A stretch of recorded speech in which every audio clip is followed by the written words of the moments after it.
कहते हैं कि एयर इंडिया भारत की 91 साल पुरानी एयरलाइन है। ये कंपनी रतन टाटा ने 1932 में बनाई थी। तकसीम के बाद हुकूमत ने इस पर कब्जा कर लिया और इसे पीआईए की तरह चलाती रही। लेकिन फिर 28 जनवरी 2022 को टाटा ग्रुप ने $2.25 बिलियन में एयर इंडिया को दोबारा खरीद ली और सिर्फ एक साल में यानी 14 फरवरी 2023 को सिविल एविएशन की तारीख का सबसे बड़ा धमाका कर दिया।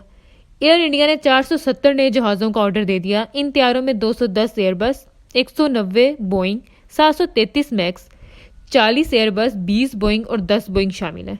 ये एविएशन इंडस्ट्री की आज तक की सबसे बड़ी डील है। इसकी मालियत $60 बिलियन है और ये इस मुल्क में हो रहा है जो 1990 की दहाई तक पाकिस्तान की तरक्की को हैरत से देखता था। आप ये खबर सुनने के बाद एक लम्हे के लिए रुकिए और सोचिए, आज इंडिया कहाँ चला गया और हम कहाँ आ गए हैं। हम $1.5 बिलियन के लिए IMF के सामने एड़ियां रगड़े हैं, जबकि भारत में एक कंपनी $60 बिलियन की डील करी है और अमेरिकी सदर जो बाइडन, फ्रेंच सदर एमानुएल मैक्रोन और बरतानवी वजीर आजम ऋषि सुनाक भारतीय वजीर आजम नरेंद्र मोदी को मुबारकबाद पेश कर रहे हैं। भारत इस डील के साथ साथ दुबई और दोहा स्टैंडर्ड के 80 नए एयरपोर्ट्स भी बना रहा है, जिसके बाद इंडिया एशिया में सिविल एविएशन का सबसे बड़ा मरकज बन जाएगा। ये चीन को भी पीछे छोड़ देगा। एयर इंडिया से सालाना 7 करोड़ मुसाफिर दुनिया जहां की सैर कर रहे हैं। आप दूसरी बार रुकिए और सोचिए, क्या हम आज एयर इंडिया को पीआईए के साथ कंपेयर कर सकते हैं? और हम अगर करते हैं तो दोनों में कितना फर्क होगा? अगला सवाल, भारत और हम में क्या फ़र्क है? क्या ये सच नहीं है हमारा डीएनए भी एक है? हमारी ज़ुबान, खानों, लिबास, कल्चर, रहन सहन में भी कोई फ़र्क नहीं। गर्मी, सर्दी, गर्दो गुबार, रवैये, नफ़रत और मार धाड़ भी एक जैसी है और हम मसाले भी एक जैसे इस्तेमाल करते हैं, लेकिन वो आगे दौड़े और हम आखिर पीछे क्यों हैं? और तीसरा सवाल, क्या इस मुल्क में कोई शख्स कौमी ज़वाल की वजूहात पर गौर कर रहा है? और क्या हम रुक कर, ठहर कर और सांस लेकर अपनी गलतियों का एतराफ़ कर रहे हैं? इसका सीधा साधा जवाब है, हरगिज़ नहीं। हम अगर आज भी सोच समझ रहे होते तो शायद जवाल की चट्टान से फिसलने का ये सिलसिला रुक जाता। लेकिन जब कौमों की मत मारी जाती है ना, तो फिर उन्हें धूप में पड़ी हकीकतें भी दिखाई नहीं देती। हम इसकी बदतरीन मिसाल हैं। आप आज की सियासी सर्कस ही देख लें। 2 दिन पहले लाहौर हाई कोर्ट में क्या होता रहा? जज बैठकर इमरान खान का इंतजार कर रहे हैं और ट्विटर पर लाहौर हाई कोर्ट पहुंचे का ट्रेंड चल रहा था। और जब तक पीटीआई के कारकुनों ने लाहौर हाई कोर्ट को मुकम्मल तौर पर जरमगाल नहीं बना लिया, इमरान खान इस वक्त तक अहाता अदालत तक नहीं पहुंचे।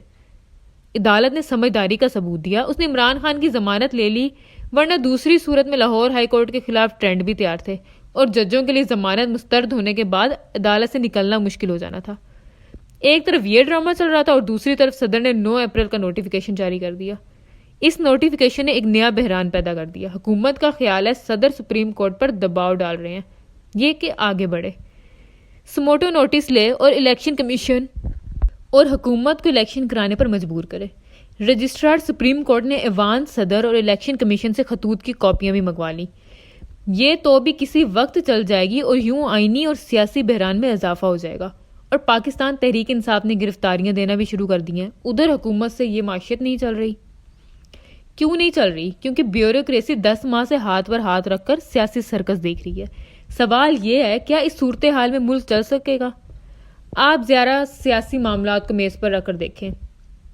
इमरान खान की सिर्फ एक ख्वाहिश है, ये चाहते हैं इस्टेब्लिशमेंट या अदलिया आगे बढ़कर इन्हें इक़्तिदार में वापस ले आए। अब अगर फ़ौज और अदलिया इमरान खान की ख्वाहिश पर सियासी गंद का हिस्सा बन जाती है, ये फ़रीकीन को ज़बरदस्ती बिठाकर इलेक्शन की तारीख दे देती है, तो अगले इलेक्शन भी कंट्रोवर्शियल हो जाएंगे और जीतने वालों का बोझ दोबारा इस्टेब्लिशमेंट पर आ जाएगा। और ये नई हुकूमत इनसे तवक्को करेगी, आप अब 2018 से 2022 की तरफ हमारी हुकूमत भी चलाएं। दूसरी तरफ हारने वाले सड़कों पर होंगे और अगले 5 साल भी सियासी सर्कस में ज़ाया हो जाएंगे। मैं आज ये दावा कर सकता हूँ, कहते हैं कि अगर इमरान खान इन हालात में दोबारा इक़्तिदार में आ गए तो ये मुल्क नहीं चला सकेंगे। ये पिछली मरतबा 3.5 साल गुजार गए थे, लेकिन ये इस मरतबा 6 माह भी नहीं निकाल सकेंगे। क्यों? क्योंकि इस बार ना तजर्बाकारी और नालायकी के साथ साथ इनके सर पर इंतकाम का बोझ भी होगा और ये अमलन सड़कों पर फांसियां देने लगेंगे, जिससे मुल्क का रहा सहा भरम भी खत्म हो जाएगा। और दूसरी सूरत में अगर इलेक्शन नहीं होते और ये हुकूमत इसी तरह जारी रहती है तो भी अंजाम मुख्तलिफ नहीं होगा। मुल्क इलेक्शन तक पहुंचते पहुंचते अपनी सारी हिम्मत हार देगा। चुनाचे फिर हल क्या है?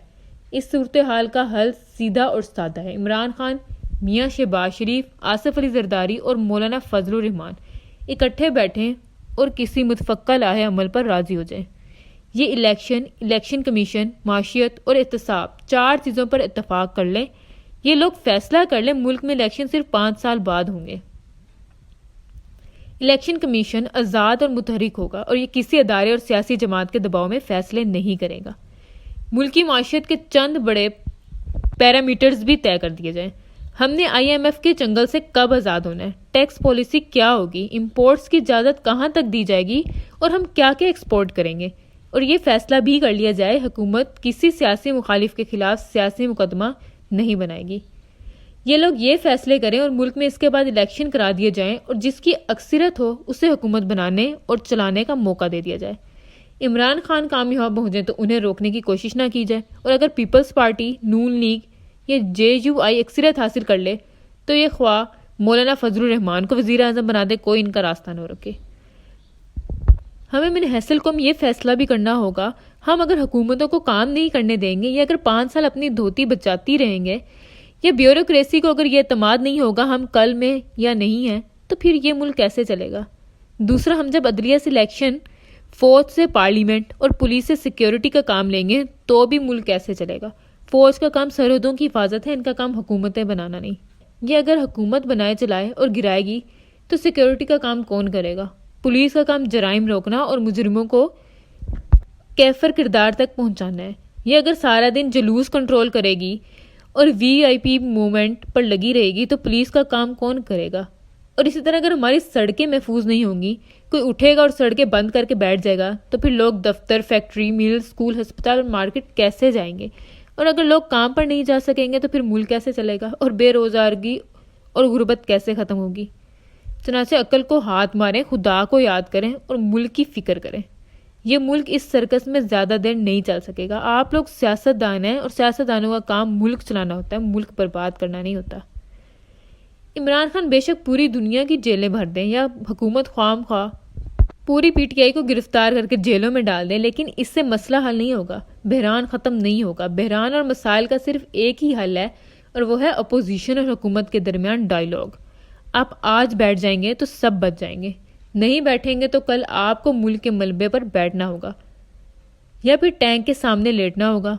आप बहरहाल किसी ना किसी दिन एक दूसरे को कबूल करने और हाथ मिलाने पर मजबूर हो जाएंगे। लिहाजा बेहतर यही है आप आज बैठ जाएं, मुल्क और आप दोनों बच जाएंगे, वरना मुल्क भी जाएगा और आप लोग भी। चैनल को लाइक और सब्सक्राइब करना मत भूलें। अपना बहुत ख्याल रखें। शुक्रिया।